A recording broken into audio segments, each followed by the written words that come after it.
everyone, I'm Natalie Kunsman, MD, and today we are talking about migraines, which needs to be shared to anyone that has a headache history.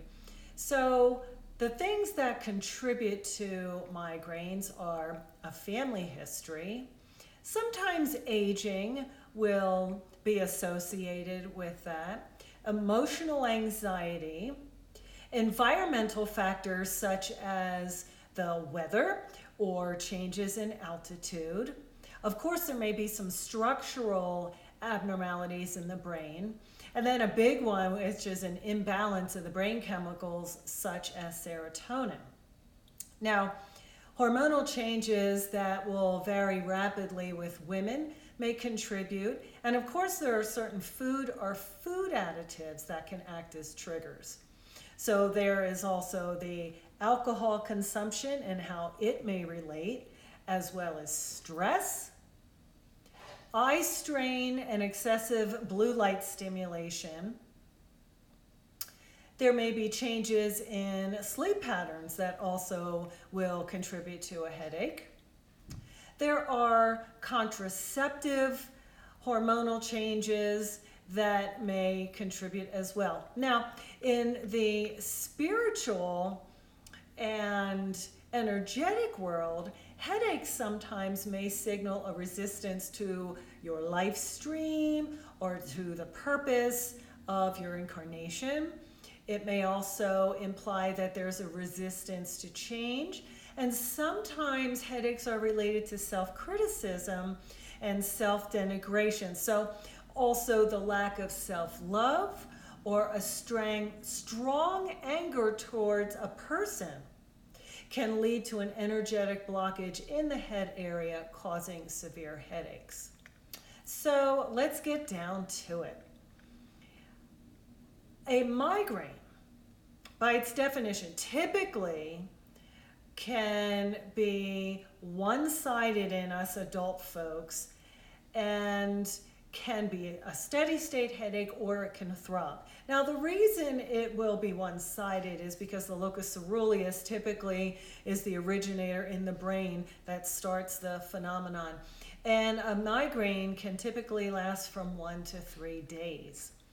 Now, besides pain, there may be some other non-headache symptoms, which can be an upset stomach or vomiting, hot flashes or chills, a stuffy or runny nose, some vertigo, which is an associated dizziness and spinning. We can get a sore neck or jaw. And then a lot of us might recognize the sensitivity to light, sounds, smell, touch, or motion. Some of us also seem to be a little bit slower on the draw, or almost confusion, or slower to mentate, and a lot of those symptoms are also serotonin governed, just at different sectors of the body. So prior to a headache, some people may have a prodrome, such as fatigue, hyperphagia, which is a sensation of excess hunger or excess eating. We may have some hyperactivity, or you may be fatigued and yawn more. And yawning also is governed by serotonin and the fluctuation in serotonin. Some of us may feel stiff, especially in the neck. Some of us may have an excessive need to pee. Now, there's an interesting phenomenon with the migraine phenomenon, which is the concept of allodynia. Now, allodynia is pain in places that you don't normally have pain, except and unless you are in the throes of a headache. Some of the most common areas of pain or allodynia are in the trapezius, the neck area, the arms, or maybe even some hand tingling.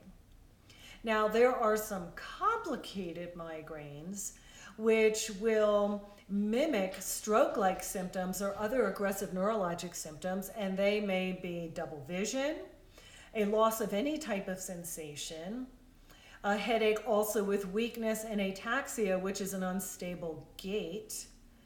The sensory symptoms may be thrown off, or there may be a sense of heaviness in the limbs. Now, in the complicated migraine phenomenon, there may actually be a dull pain on both sides of the head, nasal congestion, cold hands, and cold feet. So I alluded earlier, but why do we get some of the symptoms that we do associated with the headaches? Well, one of the biggest hypotheses right now is serotonin.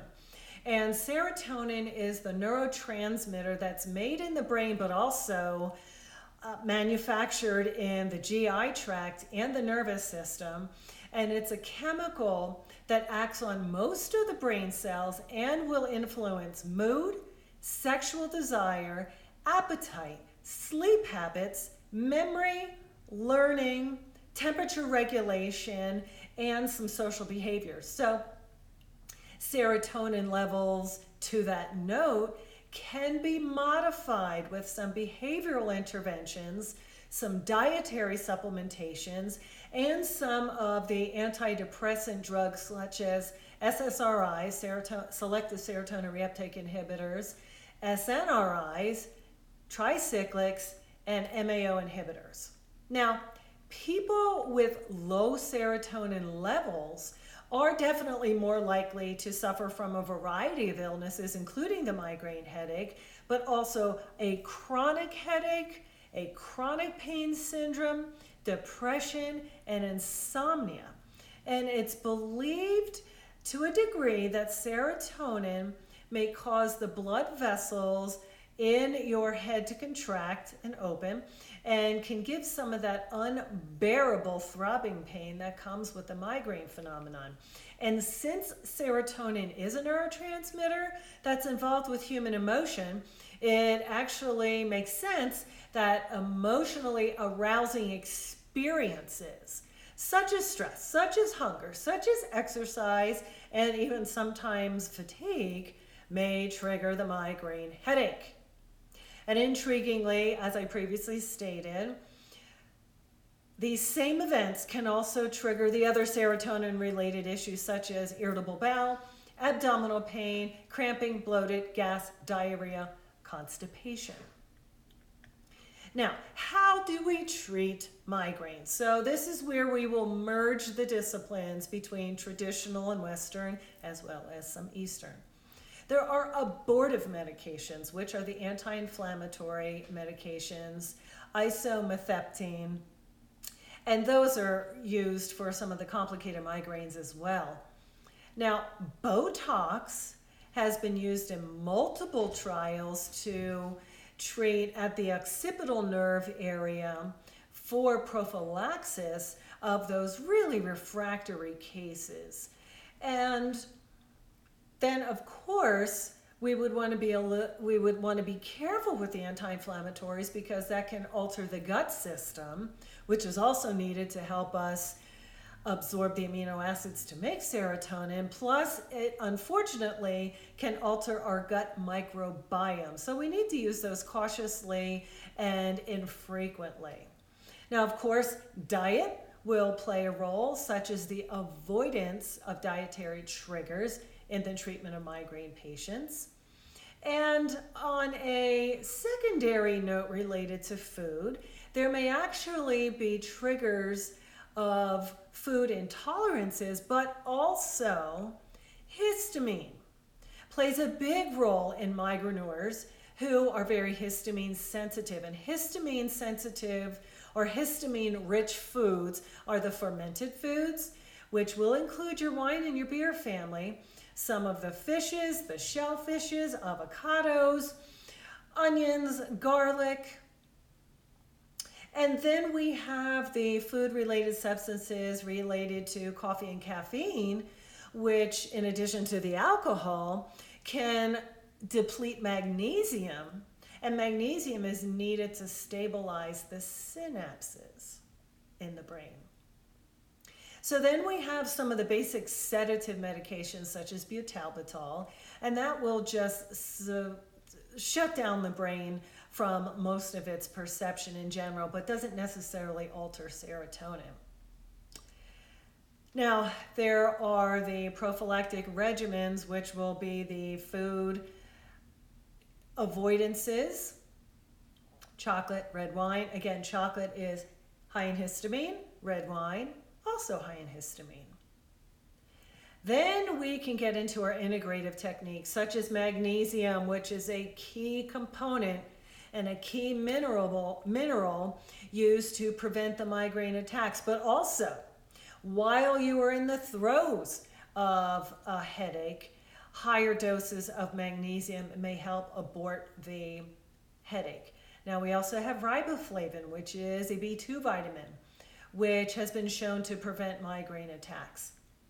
CoQ10 is an antioxidant, which has been shown to reduce the frequency and the intensity of migraines. Now, if you were to go to a health food store, many of the migraine abortives will have feverfew in it, and that's a plant that can be used for treatment and prevention. And then there have been some other alternative botanicals, such as butterbur, tree bark, lavender, peppermint, and ginkgo biloba. So let's go to some of the energy techniques, which I have been a migraineur myself and which I find very helpful. So we have craniosacral manipulations, we have acupressure, and to that note, some acupuncture. There is massage, reflexology, deep tissue massage, and shiatsu, which is up and down the spine. Now, there are some cold stone therapies. And I also would encourage anyone to look up some of Donna Eden's techniques while you are in the throes of a headache to help abort the phenomenon through some of the meridians that help govern that. Now, also, we have some foundational chiropractic care, which can also work on neck and discogenic work if needed. One of my personal favorites is pulsed electromagnetic frequency to the neck and occipital area. Again, this is an overview of migraines as far as what causes them and how to manage them. Please subscribe to my channel below.